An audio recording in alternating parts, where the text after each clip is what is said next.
So, Swag, you said that loss in the '94, toughest loss of your career. You were saying. Absolutely. Listen, um, man, I couldn't sleep.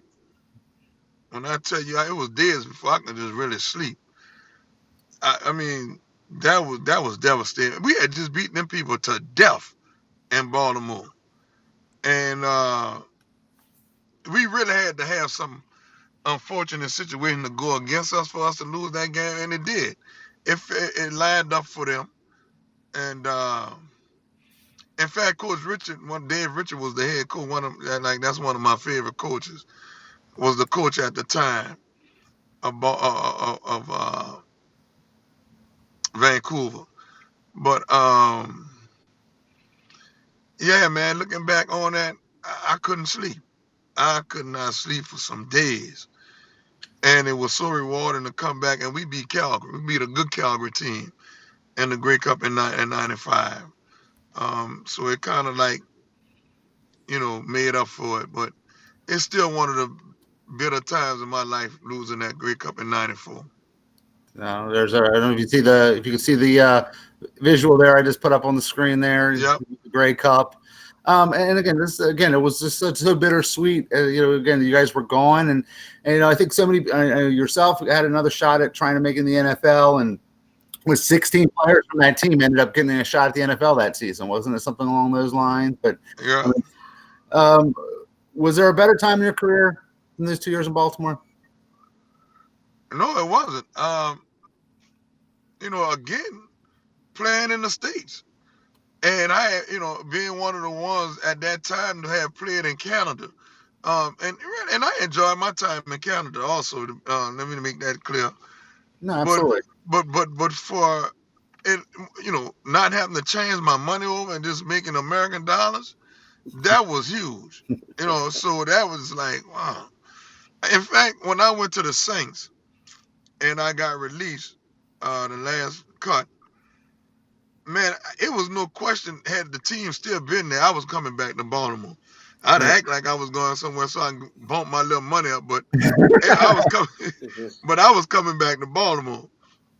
Um, and if San Antonio and them and all them and Shreveport and them would have stayed in, we would have stayed. Cause see, the NFL, they call themselves. We had the contract for the stadium. We should have stayed. Cause look, we had a fan base. We had a fan base. They, you know, uh, came in Baltimore out there saying they want, the mayor, whatever, was saying that they wasn't gonna have no team and all that. But we had the contract to the stadium, and we should have stayed. I wish we really wouldn't allow them to bully us out of there. But some of them other teams, if we just had a few more teams to stay in the state, we would have stayed. We could have stayed because we did have a fan base. No. Jim, any thoughts on that? No, what SWAC is saying is 100% right. SWAC was one of those players. I had a chance to talk to Tracy a lot during any week, and I would talk to SWAC. And what I always loved about him, because I'd look at who we were playing, and I'd look up who SWAC was going to be against, and he always told me, he goes, ain't nobody blocked me yet. He goes, they can't block me because that nobody can block me. So he always told me the same thing. He says, hey, they haven't blocked me yet. No one's blocked me all year. So that was always gave me a reassurance. I knew we were ready. And the thing about it is that he backed up what he said, and that was great. And I enjoyed, and part of that team, SWAC, I said that there was a true love for one another. That those players and coaches, we were all together. It's all we had. We started this team up together, in Baltimore, and we became a pretty tight knit group because it's all we had, man. We were together, and that was great. That was the greatest thing for me is to see the chemistry and the love for one another. How that's why we won, and it started with Coach Matthews, but it was what a great chemistry of people we had, together on that team. Jim, how was the process of you bringing in Coach Matthews? How you did your homework to say uh, this is somebody I want to get? Because it was really a smart move to get a CFL coach, No, no, no. somebody that was familiar with the CFL. I don't know if that was the thought process, but that was looking back on it, that was genius. Well, And then you know something. You bring that up because Of course, having a little bit of a football background, I knew I wasn't looking after an American head coach. You know what it came down to, SWAC, was you remember Mike Riley? Yeah, my dude. Mike Riley. Those are my two candidates. Really, was Mike Riley, and also Coach Matthews. And it was all about timing. And Matthews became the front runner because he could get out of his contract with Saskatchewan if I signed him by the end of the year. So I signed Coach Matthews on December 28th.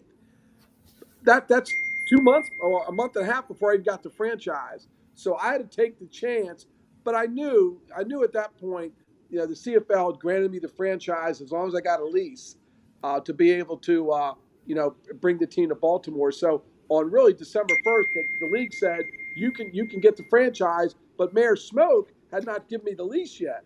So we talked about this earlier. So I was able to, I had to move fast. I took a chance, but Coach Matthews. Like you wouldn't have went wrong with either one of them. Mike Riley was that was two good choices. Riley was a good man, and it could have been a good choice. But I think personally, it was like ready made. When I hired Coach Matthews, it was like ready made. I could worry about the taking care of the marketing stuff for the team and the business. And Coach Matthews, I mean, that's why we're on this call today. It all came together, and it was the best thing I ever did. Mike's Gallagher's back in, SWAC, if you wanted to say hi to him. What up, Mike G? What do you say, SWAC? Love you, brother. Man, just trying to avoid some of this humidity and heat. I'm sitting in my vehicle with the air blowing. I see that. Hey, Ron, the one thing is, I know Tracy was trying to talk about, what a dynamic player SWAC was. Me, I'm the big stat geek. And when he came in midway through the 94 season, we were giving up like 400 yards a game. And when SWAC came in, what he did put so much pressure on the offensive line is we only gave up 300 yards a game. Wow. In the last half of 94.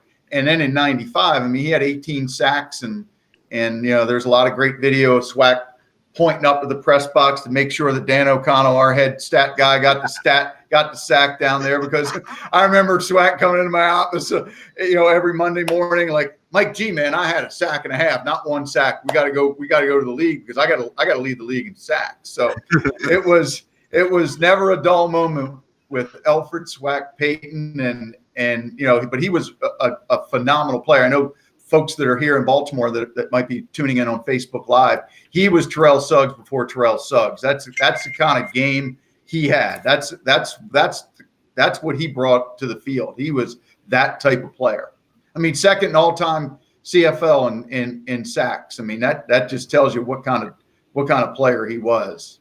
No, and I mean, that defense was. I mean, everyone talks about the offense of that team, but that defense, like you said, I mean, between him and Gerald Bayless and OJ and Irv Smith, and I mean, so many. Just you can go. The list goes on, and was as dominating as the offense was. You talk about the Goodwin boy, Tracy Gravely. I got Ken Watson coming on a little bit. Carl Anthony. And Chuck Anthony. Haven't been able to catch up with Joe, but he was a phenomenal player. Joe the man of double team. And it was amazing because Joe played without ACL. Wow.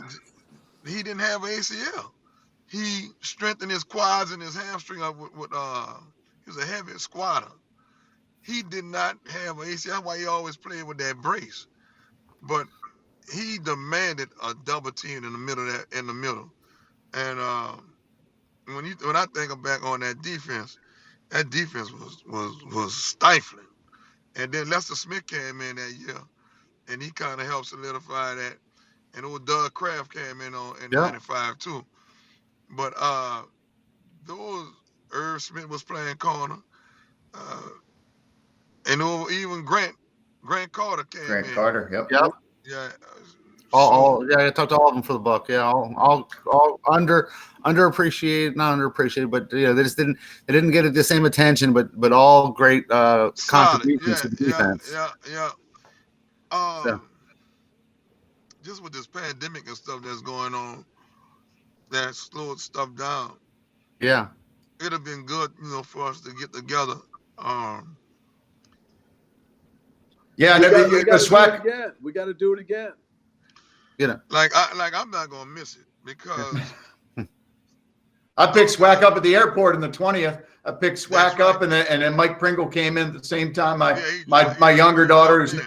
now 19, jumped in. I mean, that just tells you the kind of the tightness that we had. I mean, Jim's talked about it several times about love, and I mean, we all loved each other, the players, the coaching staff, the front office. And me and Mike G always talking. We stay in touch all the time. Yep, I'm always harassing him about Baby SWAC, my favorite NBA player. Well, how's he doing through all of this? He's doing good. He's doing good. He's in New York with the Knicks now. Right. But he's home right now. Right. Knicks weren't one of the teams that was invited down to Orlando, right? They're not. That's correct. That's correct. So, because I know that's kind of scary. They said there's something like 19 players so far have been tested positive that have been down there. So I'll tell you, it's a scary time, and I'm just glad. I pray for everyone's health that's here, and hopefully we can get through all this. But you talked about wanting to get everyone together personally. That was my hope for 25th. To be able to do something, but this wasn't going to happen. So I've been learning this technology and brought in all of these these people from all over the country. We got Huerta calling in from the West Coast, and we got Jim in Virginia, correct? And are you down? Where are you at right now? Where are you calling from? SWAC? I'm calling from New Orleans. New Orleans. So I mean, it's great that we were able to bring everyone together through video. Mike, I'm gonna put you. You care about hygiene? I got Chris Armstrong that's trying to get in. Absolutely. Live again. Where was the Stallions 25th anniversary of the Grey Cup? We got the book right here.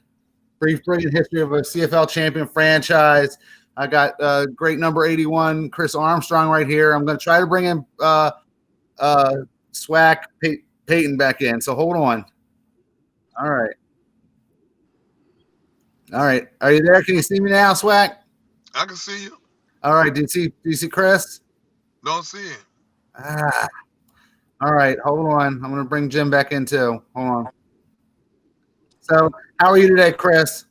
I'm good, man. It's definitely a pleasure, man. Just seeing SWAC and seeing Mr. Spiros there, my man Mike Gaffigan. It was really good to see everybody right now. Okay, hold on, guys. I apologize. So, this is great, the modern technology here. I'm trying to get everyone back on here. So, we're having some technical difficulties. But, Chris, what was it like? You're a high school coach now here in the Baltimore, and do your players know that you what you mean to Baltimore football history? You know what? I don't do a lot of talking about it. I mean, every now and then, they'll pick up the computer and they'll Google it and say, "Oh, coach, you did this, you did that." But we just trying to get better here, and I was so fortunate to be a part of the championship team here in Baltimore, and the team in '94 that went to the final. So it was a great opportunity, and I'm glad that I got a chance to play with SWAC and Tracy and Mike, and not just Gerald Bayless and all of those names, man. You don't really want to forget anybody, but it was a great opportunity, and I appreciate Mrs. Spiros for putting the team here and giving me an opportunity to play here. Jim, can you see us? Sure can. Okay, can you see Chris? Mr. Armstrong, how you doing? Big number 81, how you doing? I'm good. How are you? How's the best owner in the game? How's the best owner? Doing well. It's good to see you, and I hope you're doing well. I'm doing well, man. Everybody's doing well. My family is doing well. During the pandemic, we're just trying to stay safe. I hope that everybody on this team and that their families are safe, and just everybody in the world, we're staying safe, social distancing, wearing our mask, and just doing well, man. I'm just glad to be a part of this. Great. And again, I apologize for the technical issues, but Chris, for you, we were talking so much about Don Matthews, and you will be hold on one second. So you talked about Don Matthews. What was the influence of Don Matthews of you as coaching youth today? For me, I think that what Coach Matthews did was he took 40, 50 different personalities, and he got us all to play together. And we had some egos and all of that. And when you take a guy like that, I think what I took from him was just trying to make the game fun. and make sure that you're mentally prepared, that you're prepared for what's going to happen in that 48 minutes. And when things don't go the way you plan for them to go, just continue to work, man, and just know that things will get better if you just keep working. And that's kind of what we're doing here. I mean, I came here, they weren't very good. But right now, we made the playoffs last year, went to the third round, hosted all of our games. So we got a great chance, got 19 kids coming back. So we'll be fine. And then that's at Lock Raven High School right here in Baltimore County. SWAC, can you see us now? Yeah, I can see it. I thought we was in biblical time. I thought Don't do Chris that, was Joe. I thought Chris was Moses, man. What the world? Shit, man. Come on, man. This man, SWAC, you know what? shit, that's my partner. But hold up, man. God, boy, if we wouldn't have been on here, I'd have thought. If I wouldn't have seen you, I just would have been walking down the street. I'd have thought you was Moses, man. The 10 Commandments. You know what, man? My goodness. I refuse to cut it, man. I'm gonna let it grow. Well, that's all right. Yeah, I'm looking at yours, bro. You got a little down there too, right? You got a little bit down there too. I got a little bit. But Hey, Jesus. Wow. So, oh wow, Chris, when you look back, and it's hard to believe it's been 25 years since the Grey Cup and 26 years since we brought football back to Baltimore. I'm sorry, I didn't get the question. Say it again. Is it hard to believe it's been 25 years since the Grey Cup and 26 years since you brought football back to Baltimore? Yeah, I mean, you can look at the beard, and I'm covering my hair up right now, but you can look at it and tell it's been a long time. But it's always great when you can reunite with this group and have an opportunity not just to talk about football, but where we are in life right now. And again, I think the Stallions made it easier for the Ravens to come here. And I think it was great ownership that put those people in the stands and great management that got the players here that were here, the caliber of players that we had. And I'm always fortunate to be a part of that. Hey, Ron, can I mention something? Hey, Chris, you just said what I just said. I think is really important is that at the time we brought football back to Baltimore, the city needed us and we needed them. And it was all about timing and the fact that the way you guys delivered, because we wouldn't be doing this webcast today if you guys didn't deliver on the field, because we set like setting bowling pins up, we set it all up, but you guys earned it and you performed on the field, which made this such a great story because it was all about timing and we all came together as a team, which was unbelievable. It was fortunate for me, man, because I was out in Vegas in '94 when all of this started. I was in that supplemental draft out Vegas, and things kind of went crazy out there. And then I got a phone call from T Ham, and it was like, "Hey, man, you want to come to Baltimore?" And I'm like, "I'm on the way right now." I wanted to come. I really wanted to be a part of it because I heard the names that were here, and I wanted to get a chance to play with SWAC. You always see those guys do their thing, and you always want to be on that team. And you want to be around that, and I think the friendships that were made in '94 and '95 will carry us for the rest of our lives. And I think that's been a theme. And I looked at when you got here, you're not from Maryland, right? You're from originally from Maryland, but you make Maryland your home now. And I look back at your road to get here, to get to Baltimore. You were in the AFL. You had with Edmonton, with Ottawa, with Vegas. And then of course you followed the team up to the Alouettes and had a nice run up there too. And but just tell for the folks that journey. I mean, you've got to be determined, and deal with rejection from time to time to get to where you want to do in this sport. I mean, again, my journey was long. And that just goes back to what I tell my kids every day here. You got to do the right thing in the class. You got to do the right thing in the class to make the journey like easier for you. So, going to Edmonton, my first year, after playing arena ball and then getting an opportunity with the Redskins. And then after my 2 years, I went to the Patriots, and it was just tough, not playing football the final, '93. Had a lot of decisions to make. I was fortunate to come to Baltimore and had an opportunity to go to Pittsburgh at the end of the '94 season with the rules changing in the CFL. You could go and try out and all those things and come back to the same team if you were released. But I just didn't want to leave. I didn't want to rock the boat. I got an opportunity to be in a great place, in a great city with great fans and great teammates and great ownership, great coaching staff. So I didn't want to rock that boat and attempt to do the NFL thing again. So Baltimore was a great place for me to be. And I think when we left, I think a lot of guys, and I think I said this to you before, I think there would have been guys that would have taken, I'm not going to say major pay cuts, but there were guys that would have sacrificed a little bit financially to stay here in Baltimore because we knew we were going to be champions for a long time. Yeah, and I think that's what adds to the lure is the fact that you weren't able to bring it home. But then I go back and I look at, like, you know, the team divided up and went up to Montreal, and then several players went to Toronto, and it really benefited both franchises. That was unique too. And then again, that legacy just lasted for a long time. I had someone just ask, Chris, can you still do the flip? I think you're talking about little Chris. You're talking about Chris Wright there, Ron. You talking about Chris Wright? Oh, Chris Wright. I'm sorry. Someone asked that. I bet you right now. The way he looked, I bet right now Chris could do a flip. I bet he could do one right now. He looks like he's in good shape. It looks like, hey, look, those guys. You all look like you're in pretty good shape right now. I mean, Black Daddy. What's up, man?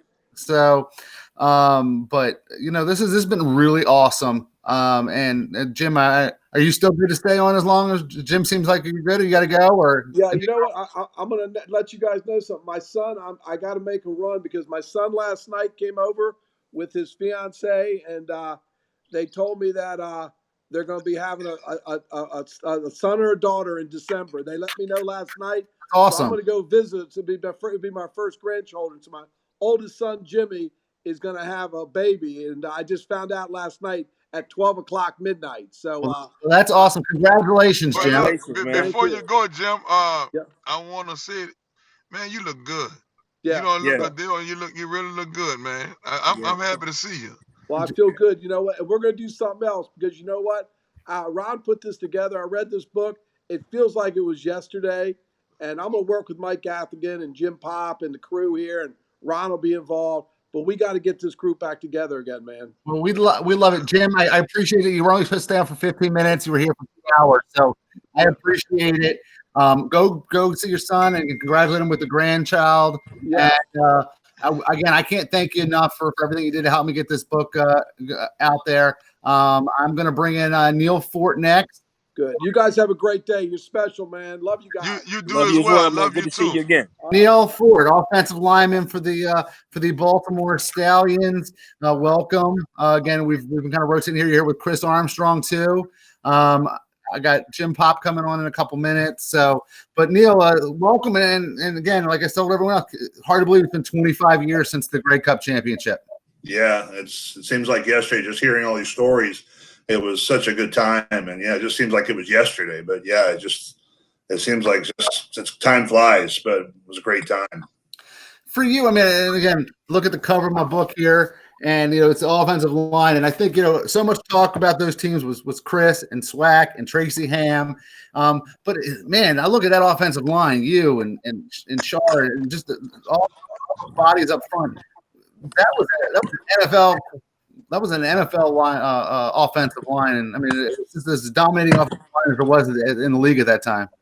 Yeah, we had a big one. Steve Barrato, who was our offensive coordinator at the time, liked him big at that time. So we had even our first year out between me and Shar, and we had Keith Ballard, who was at the guard at that time, rest in pieces. But yeah, Big Keith was in there, and all of a sudden it just evolved, and then we get the Earl brothers over time, and yeah, it was just it was weird. It was because it was, you know, you always knew the CFL was a passing league, but when we got there, we kind of revolutionized it to a little bit of both, you know. So we had Pringle, and we were running that ball, and yeah, we just had success with what we were doing, and you know, the 3 downs and everything like that, we were very successful with the size we had. And for you, I mean, you kind of came into the league. You had some experience. You were drafted by the Rams, if I remember correctly. And you started out. You played at college at BYU in that offense with Ty Detmer, correct? Yes. Did that offense, and that, for those who don't remember, that was a huge run and gun offense. Lots of records being broken at the time. Did that help when that transition to the CFL, playing an offense like that? No, it was basically it was sidestepping. We were doing the same thing. So, you know, I went to the Rams as a rookie, and that was a running oriented team with, you know, they were run first and everything. But then when I got there, I felt like I was at home in Baltimore just because of the way we did things there. It's like you didn't lose a step. We were basically, you know, we passed on our first 3 downs in BYU, and then we did the same thing. We run a little bit. We were always passing at Baltimore. So, yeah, it was great. Look, not to cut nobody off, but Neal, you look good, man. Thanks, man. Appreciate you too, Swaggy. It's good to see you, man. Good to see you too. I hope the family doing well. Doing well. Yeah, kids are gone. I got a son right there at Tulane right now with you. So, man, that's awesome. He playing football. He's playing football. Yeah, he's there with Coach Fritz. So yeah, he's up there now. I know him well, so I'm going to check him out. Go check him out. Tell him I sure will. To let him know you're there. So I sure will. So what was practice? Go ahead, Neal. Hey, Chris. Hey, Neal, how you doing, man? It's so good to see you, man. Good to see you. Look well, man. Look well, man. Seems like yesterday, man. This is awesome. It does. You know, it seemed like I could just see you in my mind. You actually blocking the crap out of SWAC right now. I can just see it right now. I'm sorry, SWAC. Can I say that? Yeah, we SWAC. We are broadcast live, so we had an arrangement. SWAC and I. We knew when to work and how to work, and SWAC always let me know when he was ready to work. That's how it worked there. And then if I wanted to piss him off, I put Mark Dixon on him, and then Big Dixon would handle him. Oh, that's my boy. Now I miss. That's my boy. Somebody ought to get in touch with Dix, man. Dix is off the radar. Big Dix is off the radar. He don't want to be found. You know that. That's how he is, but that's my boy though. But look, I mean, what for you, Neal? What was it like those 2 years in Baltimore? Not just the success, but just coming into the situation. This was such a unique situation. We've talked about it all afternoon. You know, a city that lost its franchise. It was football hungry, and it really just embraced you guys. Yeah, I remember going back. It seems like every team I went to after that, it seems like every year we had 6-week training camps for some reason. That's always remember. When in Baltimore that first year, we killed each other for about 6 weeks out in Towson when we were down there. And just being there, and the city just embraced us. It was great just to be there, and such a blue collar town is the way I related to it. And it was just the way I grew up. So I really loved it. Me and my wife just got married. That was our first city. I loved everything about it. It was just a perfect place to be. And the fans were phenomenal. You know, from the 30 to 36,000 we had there, they were great. And it was just a good place to be. And the team was obviously, you know, it was built from scratch from the beginning. There, we brought in a bunch of different people, but there was a bunch of kids who'd never been on a professional team, and it was just evolved into this phenomenal team with success that we had there. So it was great. You know, for you again, just the championships and you know, when the word came out, and I've asked a lot of players, when word came out that the Browns were coming, what was going through your mind, and what was that time like? Again, it was your first city, you just got married. You know, you're probably thinking, hey, where's 35,000 fans, so we're going to be here at least for a while, and then you realize that wasn't the case. Yeah, it was hard. That was one of the hardest things, and knowing that they had basically just you know, they came in, and I feel like I always tell people this, even to this day, that we paved the way for the Ravens to come in there, because we showed there was success to be had there. You know, the fan base, the city was willing to support whatever was going to be there, and you know, it was just there. But it was really hard because of the fact we love Baltimore. Like I said, we were willing to stay there and make a career and do all we had. We looked at buying homes up in Towson at that time, and you know, unfortunately, it didn't work out. But it was sad. So. And you went up in Montreal and had a nice career up there. What was that transition like? I mean, you guys, a good bit of you guys did go up, but then others, you know, went to Toronto and other NFL and other Canadian towns. Yeah, we love Montreal too. We had a great time there. First year was really hard. I will say we had just got there the year after the referendum. I believe when they were voting on it, when Montreal was voting on it, I remember being in Ottawa playing Ottawa. Chris can remember that when they were voting on the referendum, and I think it was 29 to 51 that they didn't pass. And I remember thinking that, but we went to Montreal the next year, and it was very French. But in the end, that team evolved into a great organization too. And plus, I love the head coach I had at the time too, with Bob Price, who was the former defense coordinator. Yeah, who was a great guy too. So it was good to travel with Spiros and those guys up there. But we loved it. And again, for everyone I've talked to, it's just a short amount of time that you guys were here in Baltimore, but it just, it was again, it's just, I mean, I even think about it like, 25 years later, I'm thinking about it. I'm having a hard time remembering everyone who's starting for the Ravens today, but I can go down and tell you, your guys' offensive line, your wide receivers, and fans today are still. Look, I've been going around town with this book, and like, oh man, you're gonna have Chris Armstrong on, you're gonna have Neal Fort, you're gonna have all these guys, and they reel off your name still 25 years later, which is pretty special. It was a special time and special players. I tell you right now, you'll never find another group of guys like that. They were. There was different characters, different personalities, but everybody know when to play. And Coach Matthews, like Chris said, Coach Matthews had a way of putting a team together, and Coach and Jim Pop, where we were all able to feed off of each other, and it was it's not like you'll ever see again. So you don't see teams like that anymore. We stayed together and we did a lot, and there was a lot of revolving doors there at the time because we were always trying to find things in that '94 season, trying to get the right mix. And right. You'd have NFL cuts. You'd have 20 or 30 guys walking through the door. You're fighting for your job, but everybody stayed the course, and we all ended up staying successful. So it was great to be there. So. And I think that was one of those Don Matthews things, man, where he just constantly played the mind game with you, never let you settle into being comfortable, and never let you think that your job is secure. It was always, like Neal said, man, one day I think about 10, 15 receivers got off the bus. And I'm like, and he says right to me, he says, Armstrong, one of those guys might take your job. And it was funny, but it wasn't funny. You know what I'm saying? And it wasn't funny. And I hear these stories about bringing all these guys in and kind of keeping everyone on their toes. But it sounds like at the same time, and it was kind of like he played it both ways, but it sounded like at the same time he was a coach that players wanted to play for. So that's it's a balance here. Like he's threatening your job on a daily basis, but you still want to play for that guy. I think it was more. Yeah. Go ahead, Neal. I'm sorry. No, you're good. Go ahead, Chris. Go ahead. You're good.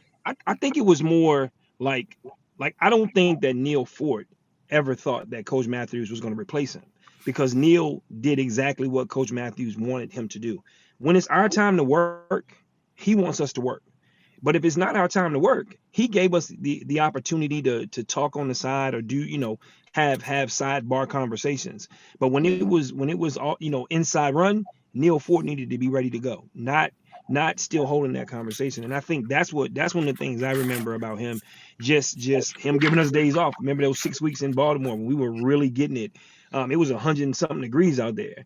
And him sometimes just coming up and giving us a day off or allowing us to earn days off, man, with the way that we practice. And I think playing offense with Neal, not just Neal, but with that whole offensive front, you had this level of let's go. Nobody played more than Big Neal Fort. But when we stepped between those lines at 7:00 on game day, we knew what Neal was going to do. And Neal would tell me to catch the ball or he'd tell me to block. And that's just what it was about. But I knew if I got into a confrontation with anybody else, I know Big Neal Fort, Big Cuz, Big Easy, God rest his soul, them dudes, they right there with me. And they gonna make sure that I'm protected and taken care of. So I did talk a lot because I knew I had some pretty big friends that would make things all right for me. But it was great. I think playing with that line that we had, Neal was right. We changed the way the CFL is looked at, because we'd run the ball on the first 2 downs. Sometimes we run the ball on all 3 downs and pick up first downs. And I can remember, 6 minutes left in the game, Tracy coming in the huddle and like, look, man, we got to hold this ball for the next 6 minutes. And we ended a lot of games that way. 6 minutes to go in the game, and we probably throw the ball maybe 3 times in that whole 6 minutes. Where when you're looking at Calgary and Toronto and all these teams, they were throwing the ball 50, 60 times a game. So that's a tribute to the type of players that we had offensively that all took the same mindset as a quarterback. Like we got to hold the ball and win the game right here. No, same question. We were talking about just playing for Matthews. Yeah, no, Don was I look at the way Belichick coaches today. He was the Don Belichick of his era, man. He got the best out of his players, and he did what he could. And when it was Don, whenever Don had a saying is we got to be willing to get on the edge one time. And he loved that, so he would let you get on the edge, but whenever you're ready, you got out there. But he would always, if you didn't want to wear pads, after a certain time of the season, that was up to us as a team to win. If we win and we had a great week of practice, no pads, just helmet, shorts. And that's, as you got to understand, we had a lot of veterans on that team who they didn't want to go through the pad practice and do. That first year we had a lot. That first year, Yes.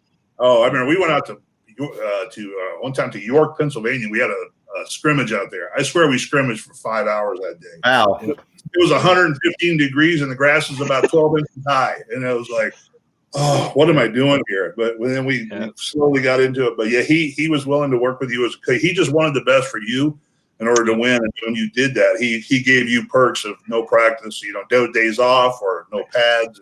Wow. And that's how you got guys like Gerald Bayos who didn't have an ACL who was able to play for another 1 or 2 years, because Gerald came there, and I think Gerald was done after he was done after he left Saskatchewan. I don't think he wanted to play anymore. Yep. I think Don brought him there and said, hey, we got a chance here. Let's do this. And Gerald would play during the week and do what he had to. Then on game time, 7 o'clock or whenever we were playing, he would turn it on. And Gerald's a little man too. You wouldn't know if you saw Gerald walking on the street. You wouldn't know he was dominant as he was, like SWAC said. Wow. So and again, man, I think you want to talk about get on the edge one time, Neal. I'm the high school football coach here at Lock Raven High School, and before we go to every game, before we play, I say the same thing every day. It's only one way to play regular football. You got to be willing to do what? And they all say get on the edge one time, and that's just something I took from him because. It's contagious, man. And what I really admire about him was it just wasn't about football for him. It was whatever the conversation that you need to have, you were able to have it with Don Matthews. You may not like everything he said to you. You may not like what he said. But he knew how to get the best from you. He knew how to basically reach into you. He knew where you were at that time. He always was able to do that. A tribute to him. So. All right, guys. So I'm going to do is I'm going to try to bring in I got Jim Pop here. I want to bring in as well because we talked about all the players, and he was wanting to help bring all those players in for you guys. So, Jim, thanks for joining us today. I appreciate it. We said we've been here off and on all day. We've had Jim Speros, we've had Tracy Ham, we've had SWAC, we had Chris Armstrong, Mike Gathigan was here as well. I think he's still on with us. Just thoughts. 25 years later, we're still talking Stallions football. Yeah, it was a tremendous time in my life. I just been in the CFL. Started my third year in '94 and fourth year. So '94 and '95 were my first years being general manager and coming to Baltimore. And I was working in another startup football league before I came to the CFL. So, the process of having a collection of a lot of people, getting to know a lot of agents, getting into this side of the business, because I was in college coaching prior to that and started that in Regina before I moved over and strictly settled into doing personnel and general manager work. And so, it was a collection of bringing all these guys together and a lot of young guys, some like Neal and, these guys that been to NFL camps and others who hadn't, or some were CFL guys have been in camp or played some in the CFL and some hadn't. But even going through that process, trying to get Coach Matthews to look at things different, because the 2 years we worked together in Saskatchewan, he only liked veteran players. He didn't like rookie players. He didn't like new players. And starting an expansion team like this, and I had guys that have been in camps and places, but never veteran, let's put it that way. And it was a big change for him. It took a lot of, and our relationship was tremendous, and we built that and trusted one another. And all this is about trust. That's why, other than being great players like Neal and Chris, they were able to create trust from their end back to a coaching staff, especially a head coach and a general manager, to, you're going to have to beat them out for them to lose their job, because we know what they can do and we trust them. And no matter what antics they go through or things that go on an everyday basis, because we, as the guys have talked about, that crew in Baltimore, it was an unbelievably special crew. And it was an unbelievable organization, even though it was a startup. The little things like after every game, and we were just close from every part of the organization, but we'd always go to a restaurant or bar afterwards, have a deal, be together.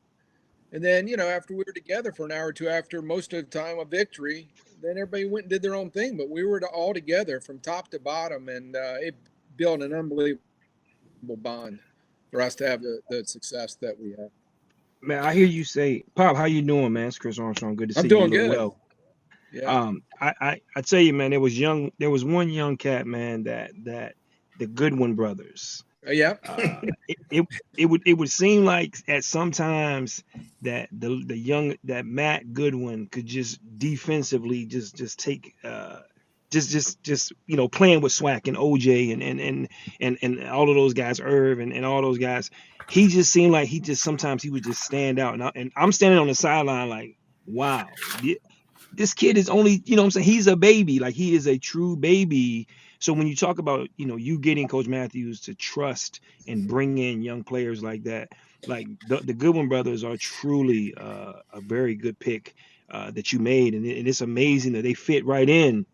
And Chris Wright, goodness gracious, just our field position was always good because Chris was going to always do his thing. And when you get those young players, dealing with some of the veteran players that we had, you knew you had a staple in Tracy Ham and, in Mike Pringle, you knew he was going to do his thing. So you guys just built something from the lowest number to the highest, man. That was really, really an honor for me to be a part of that, man. And I thank you for it again. I think sometimes it gets lost. I think when we were playing, I don't think we all appreciated how good that team was. I don't think we all, because we were playing, we were in the moment. But when you sit back and you get a little older, you start to reflect on what your career was, and that was a really, really good team. So it was, and as you bring that up, and and there's always stories to all that. Not to get into them all, but Malcolm was the star player at Iowa State, and Matt was a track star who played some football. And then Malcolm, unfortunately, when he came with us, he hurt his vertebrae in his neck early in his career. His career was over, and Matt just accelerated. He got put into that Sam linebacker basically in the CFL, and I don't know if anybody's ever been that fast playing that position. Chip Cox was pretty close, if right there, but as he grew in years to come. But Matt could run the wrong way, 3 steps and recover and still make the play on the other side of the field. He was so fast. Absolutely. And but that's the unique thing of building a team and the bonding. And as time goes, we all age, we all realize when you're in the moment, for us to do what we did for 2 years was absolutely remarkable. I mean, I don't, people can talk about expansion. No one's ever, we're the Miami Dolphins, baby, of the CFL. No one's won more than 18 games. I don't know if it'll ever be done. And we did it probably against the next best team that's probably one of the next best teams ever been assembled. We played in that game. There's so many Hall of Famers. And, and we kicked ass that day. But, it came all together, and we could have easily been the champion the year before. But, it was unfinished business. And credit goes to, I know you sit there and go, it's great that you guys did. It was us because, you and Tracy had a tremendous bond, especially get inside the 20. You guys were unstoppable. Neal to this day is, I talk about Neal all the time. He doesn't know it, because Neal, I talk about you all the time when I'm talking to players about getting inside the 20. I mean, I could have used you and Tracy Ham the last 10 years of my career in the CFL because we had terrible scoring offenses. No matter how good at teams we had inside the 20, we could move the ball between the 20s, but getting the ball in the end zone wasn't easy. The offensive line, unbelievable. And Neal Fort, for a man his size, and I know where he tipped the scale one time, and I know where he finished it another time. He worked his ass off, but I'd never seen a man that size run around and move and hustle like he did every day with an unbelievable, fun, playful, excited attitude. We know Mike Pringle would sprint 50 yards. Neal Fort would sprint 50 yards. We've had offense. We've had defense. I got to bring some special teams in there. I got Josh Miller coming in now. Hold on. Let's see if I did this right. All right. Josh, are you there? Josh, hold on. All right, I'll have to come back in. Hold on. How we Can you doing? hear us, Josh? Yeah, I'm good. I hear you well. All right, can you see? We got Pop and Neal Fort with you. Yeah, I've been listening to these stories, and it's just awesome. I can see 40 running 50 yards when when practice was down or kind of dragging. Fort would run 50 yards to the end zone, get everybody hyped and pumped, and then we'd carry on. Unbelievable. I remembered. I remembered. Those are the best times I ever had. Honest to God, playing football. To this day, I can swear that was the most fun I ever had. Everyone going in different directions, but there was an instant bond. And you mentioned it earlier, Neal. When you said Belichick of the CFL, Don was exactly. I kid you not. I mean, I was there. He didn't give a rat's backside about anybody outside that locker room. But everybody in that locker room, what won't he do for you? All he wanted you was to give him everything because he's doing the same. So when you have that, and Jim, there was such a bond where everybody in that locker room, Chris was right when he said 15 guys would come work out. That woke everybody up. That got everybody on the page. Trust me, Don Matthews doesn't want to have, and Jim Pop doesn't want to have another guy come in and say with a name tag that says, "Hi, my name's Todd." But he wanted to light everybody's fire to say, if you want to stay here, we're looking, boys. And we didn't know it then, but because it worked perfectly. But that was the mentality. And I was a young kid. I was the worst punter probably ever to make it in the CFL because my first game I had it was against Toronto. It got ran back for a touchdown. My second time was against Edmonton, and Gizmo broke me down into a knot. And Don in practice, like, listen, stop hitting spirals in practice. Hit crappy football so we learn how to cover them because that's what you're doing in the games. And then the next year he brought in Ron. Davis, the long snapper. I mean, Rob Davis. The strongest pound for pound dude in the whole Canadian League. He has a great backstory of where he came from, but he threw just BBs on the hip. And I remember Don saying, listen, he doesn't do anything else. So if you screw up anything, he's gone. You don't deserve a long snapper that can just long snap. And he was good enough. We did good enough with Carlos Huerta and Iggy the year before. But I'll tell you this, Jim Pop, this one's for you, man. I have about 4 punts in my entire life that I truly regret and remember as if it happened yesterday. And that one was in the Grey Cup first year with like 15 seconds or maybe 43 seconds left. I don't know what the score was. And I was in the end zone and I hit if it was a term paper, it'd be a D+ C- punt straight down the middle. They got in the field goal range and they won the game. To this day, it eats me alive that I could not get a better punt because of how hard everyone worked and how hard everything was. And it was in the dome of all places. But those are the things where I probably had 100 crappy balls in the NFL. I remember none. I remember the one bad one that I truly regret because of the situation, because of the band of brothers that we had. And I remember like it was yesterday. Probably it made me a better player. But man, do I remember that because of all the buy-in that this whole team had. And everybody had a personality and the fun to it. It was the most fun I've ever had playing ball. I've never seen anything like it. I don't think you can duplicate that because the time's different, the days are different, players are different, everyone's brought up differently. But at that time, couldn't find a better group of guys. Unbelievable. Yeah, we were talking about that punt earlier. So we said that we knew that was one that you were going to definitely bring up, Josh. Jim, I've heard so much about guys bringing in all those players throughout the course of the year just for tryouts and lighting fires and trying to find that mix. That sounds like it was exhausting. as a player. That's part of the job of finding players. I mean, it's something I've always done. What's interesting is the effect it had on the players. It was never I would say most of the time. Sometimes we brought guys in because we wanted to find a guy or two. Sometimes I was just working guys out to know who we were going to next. It's about having replacements if one of your starters goes down. It's not about replacing your starters or even your core player that's the backup on your team, but it's always having the next guy. And we were in an area of the world that you could access a lot of people, and we had the ability to work players out and get them to Baltimore very easily on their own. And we had great players that would come in and work out for us. You know, some invited, some would show up on their own when we have an open tryout. But I don't think and I don't think Don would ever know this. I mean, because half the time I'd work players out, he didn't even know I was working players out. And you know, a lot of times the only fields we had were whether it was in a memorial over at the old high school we practiced at. But the players sometimes they piggyback practice, and I don't think we ever really knew the effect it had on the players. I'm laughing about Chris saying Don would go, "Hey, you might get replaced," but Don would do that to a guy. Not that you always agreed with him, but if someone would drop 2 balls in a game, he'd tell a guy, "You got 1 foot in Baltimore and went on a Greyhound bus. You're gone. You do another one." And you talk about putting pressure on somebody, and and that was just a tactic he had at times, but I don't think we ever really understood, especially the one time they all talk about the 30 players out there, the effect it had on them, and in a positive way of maybe feeling their jobs were threatened. Neal shaking his head yes to that one.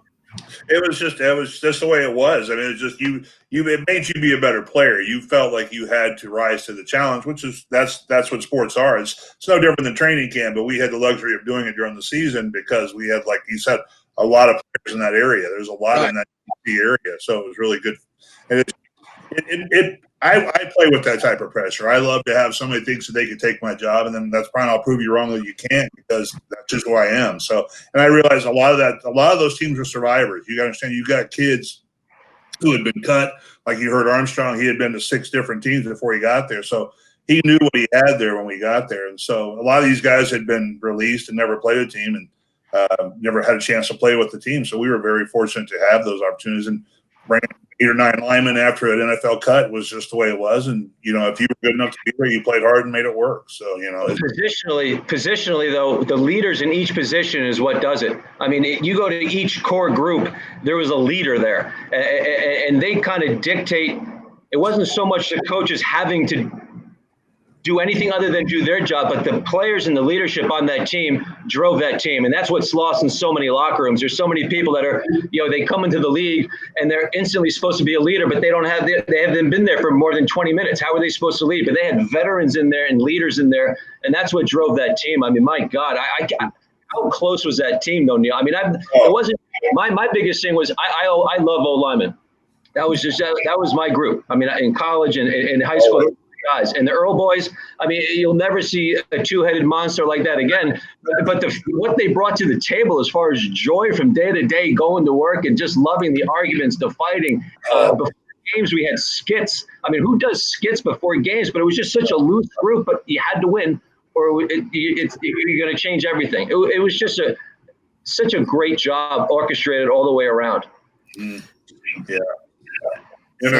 In a great city as well, You understand, we had 2 years, I played in the CFL for a long time, and my first 2 years, I went to 2 championships, and I thought, this is just the way it was. We went the first year, we lost, we barely lost by 3. The next year we go and win again. And then I go to Montreal. In Montreal, we don't get back there. We get back a couple times, but I don't win another one until 2002. So it was like, I was very fortunate. I look back at the time and go, wow, we had a great thing going there. You don't realize it until you look back now. So. It all happens just in life. I mean, you don't often, you're in the moment, and then you just realize that, this is the way life is, and then you just never know what curveballs are going to be thrown your way. So, hey, Neal, I'm gonna hide you out because I got like 6 players that are trying to get through. So I'm going to try to rotate some guys in, and I appreciate you, Neal, with all the support you give me with the book and reaching out today. And I hope this has brought back some good memories. Oh, great memories, good people, and I appreciate your time, and good seeing Jim and Chris and everybody on there, and Josh. I'm glad you touched on. Luckily, with our social Facebooks now, or the social interactions, you're able to keep up with people now, so it's been good. But I'm, keeping up with a lot of these guys, and just grateful to have this opportunity. Thank you. Great seeing you, Neal. I miss you, man. All the best, brother. I miss you too. Great, Neal. Thank you so much. You, I know my wife stays in touch with you guys quite a bit, so I know I'm not the one doing it, but I appreciate everything you've ever done, and Josh. Same here. I mean, thank you. Doing really well. So you let's stay in touch, okay? I will, for sure. Thanks, man. And stay healthy during this time, sir. Are used to. Thank you. You guys have a great one. All right. Sorry. Those that are listening, I got Carlos Huerta, the Stallions kicker in the championship year. We got Josh Miller, the punter. We're having some video problems, but I think he can hear us. We got Jim Pop, the general manager. So we're rotating guys in. We got Irv Smith waiting back in there. We've got Ken Watson back there as well. So we're rotating. We're running a little bit behind schedule, but the guys, the great thing about the internet is, and I don't have commercials, so I'm letting people talk as much as I can. So we're going to keep it going. Carlos, you came into Baltimore the second year. You were with Las Vegas that first year, like night and day for you, wasn't it? Yeah, in more ways than one. Obviously, replacing the legendary Iggy was not easy, and I wasn't necessarily a fan favorite coming in. I had a lot of people cursing me because they loved Iggy so much, but the weather obviously was a big deal, and then the organization from Jim Pop and Jim Speros, and like you guys, Don Matthews is somebody that I think about all the time. Like the impression that he left, and I listened to a few of the other guys. It was an amazing organization. So Vegas obviously was lacking, but I had a great time playing in Las Vegas. It was fun, but it wasn't the organization and the players and the staff and the competitiveness was just a whole different level. So it was night and day. Plus it was cold at the old Memorial Stadium versus 120 degrees in Vegas. So it was night and day. For sure. Right. I'm sure 22-23, it was nice being out in Vegas for a year. But I mean, I know I just read Border Wars, the book that kind of talked about the whole U.S. expansion. Some of the stories I heard out of Vegas, if even half of them were, there was a lot of stories that came out of there like, whoo, they had a hard time as an organization, it sounded like. Yeah, we weren't winning a lot of games because of But no, it was for me personally. It would not have got me on Jim Pop and Coach Matthews' radar. So like a lot of guys that kind of had a path that took a while to get to success. If it wasn't for Vegas, I wouldn't have got to Baltimore. And I echo so much of what Neal said, what Josh has said about the type of experience that it was. I mean, I think we all came from different backgrounds, but we all had some success at different levels. But the Baltimore story and the experience that we had and what we were fortunate enough to be a part of, it was awesome. It was freaking awesome. And you told me, I mean, when we talked for the book that, when the dispersal draft happened, like Baltimore was where you wanted to go. Yeah, I told my agent, if Baltimore doesn't get me, I'm not going to play. I'm going to stay in grad school and then see if I go to the NFL after that, if I get released. But I didn't want to go anywhere else because of what they had built there. And I wanted to be Josh Miller's teammate. Yeah. So, did you hear that, Josh? Not as much as I wanted you to be my teammate. Donald would have, Iggy would have a hamburger at 3 a.m, smoking cigarettes, watching CNN, saying the world's falling apart. I couldn't. No disrespect to Iggy and the chance at Iggy, all that. I get it. I always had to give him $100 after the game because he always got player of the game, and he got $200 worth of clothing from a store. So he'd sell it to me for $100, and I got $200. So I had to give him a $100 bill. I had no sleep because he was up, as I mentioned, 3:34, watching CNN, eating a hamburger, and chain smoking. I'm like, yes, bring in Carlos Huerta, please. Poor Miller. He had to teach a Nigerian how to speak English, and then he had to teach a Cuban guy how to speak English. None of us spoke English when we got there, But I'll tell you, you taught me how to be a professional, how to punt the ball. There's no doubt about that. The impact that you brought to me in my world is I can't even express over time. Perhaps I'd like to. Obviously, we're going to connect again, but the impact that you had on me as a teammate, it was awesome. I mean, I remember at Shreveport. And Jim, I don't know if you're ever privy to this, but after Shreveport, after the game, Carlos and I would stay on the field because he'd have me stay on the field, and we'd run 12 100s. As the lights were still on, the people are leaving. He's like, this is what you do. I'm like, okay, I got you. I mean, that's a national championship guy. I knew Carlos way before Carlos knew who Josh Miller was. So it was an honor, and it was fun for me. But just watching his habits and the way he was, I mean, he's a little guy. He wears 20 pairs of socks to kick in, but he knew his stuff and kind of taught me how to be a pro. So that was one of the better pickups, I think, for Jim Pop, as far as I'm concerned. So, thank you. Well, that was about. That's nice to hear, man. But I was fortunate to get there. I don't know how Jim pulled half of the stuff off that he did, but we definitely showed some success that is unrivaled, right? I mean, the best record ever. And it doesn't come easily, as Neal said. You sit around and you wonder, hey, when are we ever going to get back? But in Baltimore, we would have kept that team. I think we would have kept going back until maybe Tracy retired, because starting with him as a leader and these other players, we felt like we could beat anybody. And that's saying a lot, considering who we beat, as SWAC said, in that Grey Cup. I mean, Doug Flutie and those guys, and Sapunjis and all the guys that they had. That was Pitts. That was not an easy task to go in and beat a Canadian team in Canada like we did. That shows the talent we had. Pop brought it in. Well, guys, I tell you what, it was a tremendously talented group of guys, tremendous group of people that bonded, and that's what it takes in order. Even in year one, as the season went, we bonded, and then in year two, we made moves, like with Carlos and brought him in, and Rob Davis. The guys we had were good. We were trying to find an edge to get even better. Rob walked in one workout, and Scott Miller was a good snapper. And Rob but Rob was a 10-year NFL long snapper afterwards. It was just a different guy, and it was something we took a shot at, because we had a consistent guy, and we said, well, look, do we want to try something different? And we made a couple upgrades that, landed a team that won 18 games in 1 year, which is amazing, 13 in a row. And when you look back on it, full of memories, and it's a shame that it disbanded. And here we are 25 years later talking about this phenomenal team, and all the relationships and tremendous memories that everybody has together. Carlos, can you hear me? Yep. Okay. Can you not hear Jim? Hear you. You having trouble hearing Jim? Can't hear him at all. All right. Okay. We're having some technical difficulties there, Jim. Hi, Jim. Sounded wonderful. I heard you. Okay, so I'm going to try to figure that out in 1 second. He was, 1 second there.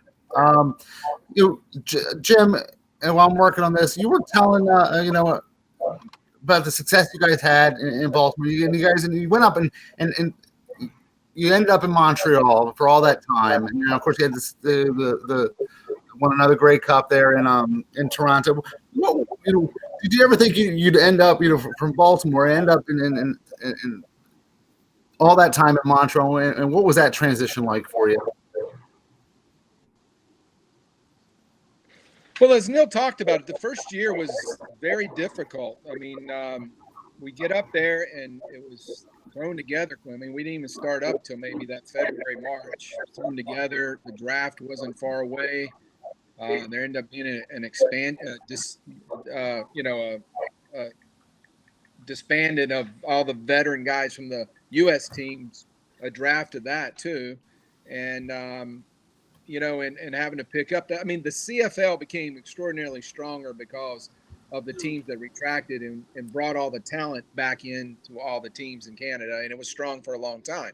But that first year in Montreal was difficult. I mean, people don't realize we only had maybe 1,800 season tickets holders playing in a dome 60,000 seat stadium, and we started out 0-3, and then we ended up winning 12 games that year. I mean, we got hot and made it all the way to the conference final. We did that 4 years in a row before we broke back through with the Grey Cup, and it built slowly. The people there really responded.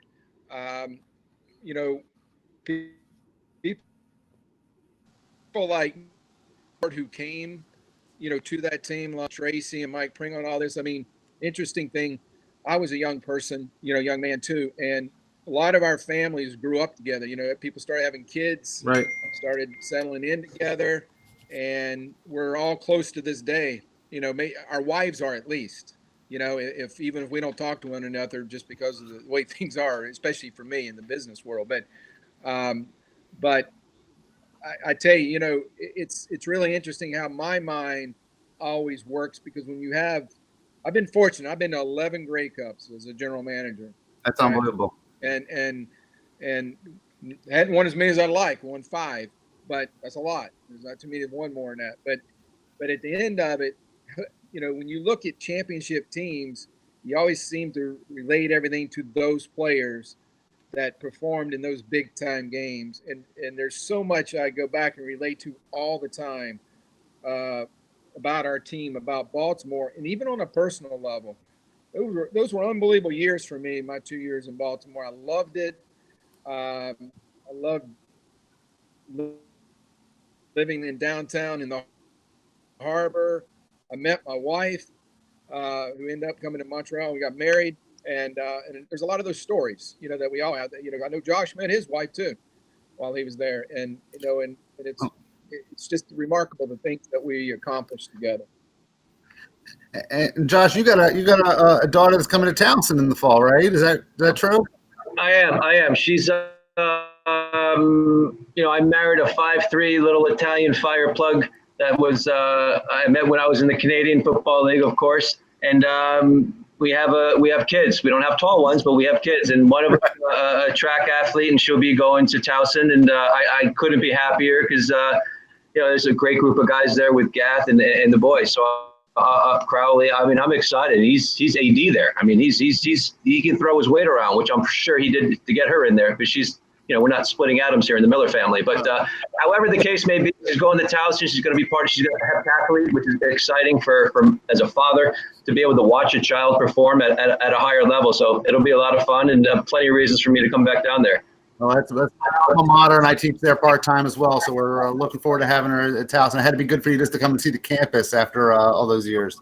Yeah, I can't get over how much they've improved on it. I remember, in the parking lot with Gaffigan, right by the gymnasium, that's where Carlos literally got out of the car, went around the front and punched Shar in the chest, got back in the car and said, God, where else can I do that on this planet and get away with it? That was a big gymnasium, but now they blew that out, and the facilities that they have there. It's just remarkable. But I have flashbacks, visions everywhere of everything. Great memories. So, hey, Carlos, and maybe I'm wrong, but you overlapped with 1 year at University of Miami. This is not Stallions like, but I just wondering, did you play with the Rock his first freshman year? What was that like?